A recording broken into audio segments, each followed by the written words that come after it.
31 दिसंबर 2024 को महाराष्ट्र के सबसे चर्चित रहे सरपंच संतोष देशमुख हत्या के मास्टरमाइंड वाल्मीकि कराड ने पुणे में सीआईडी के सामने आत्मसमर्पण कर दिया था।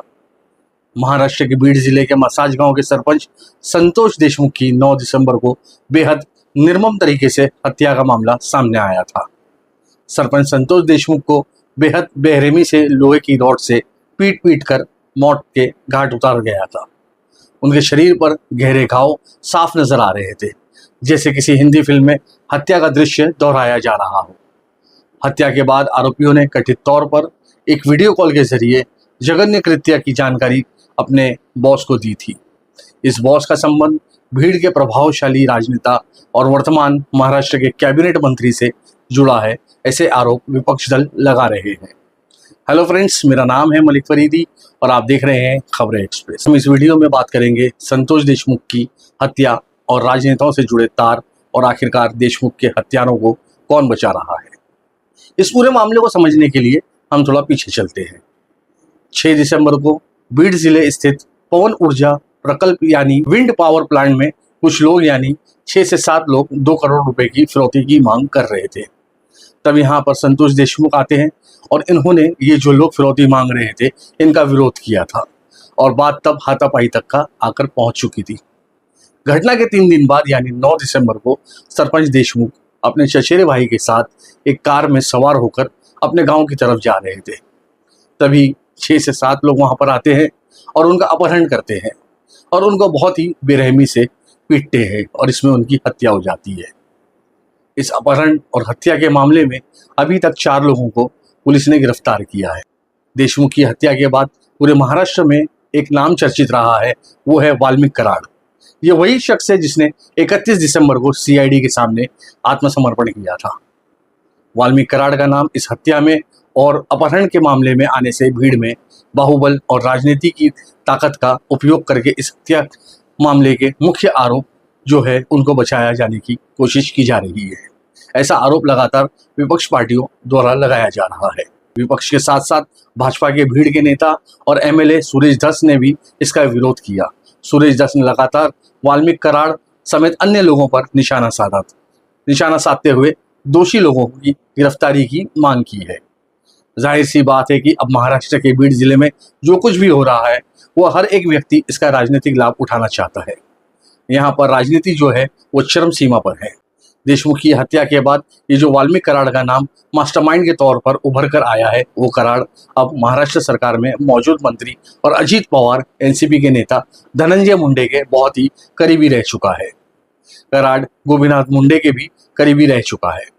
लेकिन जब धनंजय मुंडे ने गोपीनाथ मुंडे से अलग होकर राजनीति में एनसीपी का दामन थामा, तब से लेकर वाल्मीकि कराड धनंजय मुंडे के साथ चलने लगा। धनंजय मुंडे के मंत्री होने के कारण जिले की राजनीति में कराड का वर्चस्व रहा है। कराड पर इससे पहले भी कई सारे गंभीर आपराधिक मामले दर्ज है। जब सरपंच संतोष देशमुख की हत्या 9 दिसंबर को हुई, तब से लेकर 31 दिसंबर तक यानी 20 से 22 तक ये जो कराड है वो फरार रहा। जरा सोचिए कि अगर वाल्मीकि कराड कोई आम इंसान होता तो पुलिस कब की उसको दबोच लेती, लेकिन लगभग 20 से 22 दिन ये कराड फरार रहा। अगर इसका कोई राजनीतिक कनेक्शन नहीं होता तो ये मुमकिन था कराड की गिरफ्तारी तभी होनी थी, लेकिन राजनीतिक कनेक्शन के चलते कराड 20 से 22 दिन जो फरार रहा।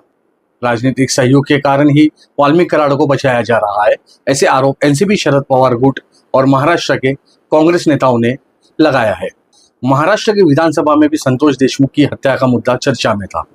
हाल ही में हुए विधानसभा चुनाव में महाराष्ट्र में महायुति को बड़ी जीत मिली है और जिस जिले में ये घटना घटी है वो है भीड़ जिले, जहां से भाजपा की ओर से पंकजा मुंडे जो कि गोपीनाथ मुंडे की बेटी है और एनसीपी अजीत पवार गुट के जो धनंजय मुंडे है, वो ये दोनों जो लोग हैं वहां से कैबिनेट मंत्री बने हैं।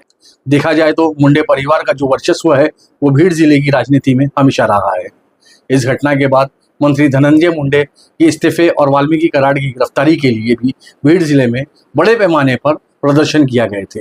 मारे गए सरपंच संतोष देशमुख के भाई ने बॉम्बे हाई कोर्ट में एक याचिका दायर की थी, जिसमें महाराष्ट्र सरकार के एनसीपी मंत्री धनंजय मुंडे को कैबिनेट से हटाने का निर्देश देने की मांग की गई थी, लेकिन दायर याचिका वापस ले ली गई है। याचिकाकर्ता के वकील ने बताया कि इसे मंगलवार को वापस लिया गया है क्योंकि याचिकाकर्ता इसमें उल्लिखित प्रार्थनाओं से सहज नहीं थे।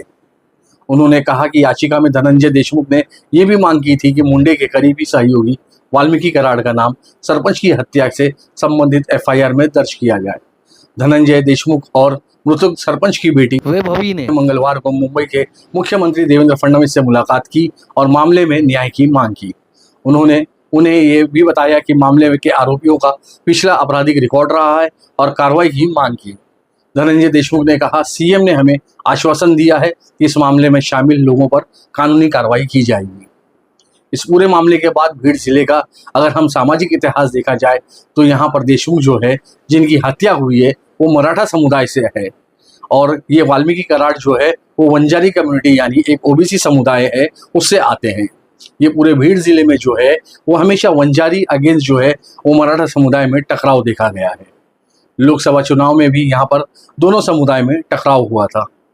भीड़ से लोकसभा चुनाव में पंकजा मुंडे को यहाँ से हार का सामना करना पड़ा था और इस सीट से शरद पवार से बजरंग सोनावने ने जीत दर्ज की थी।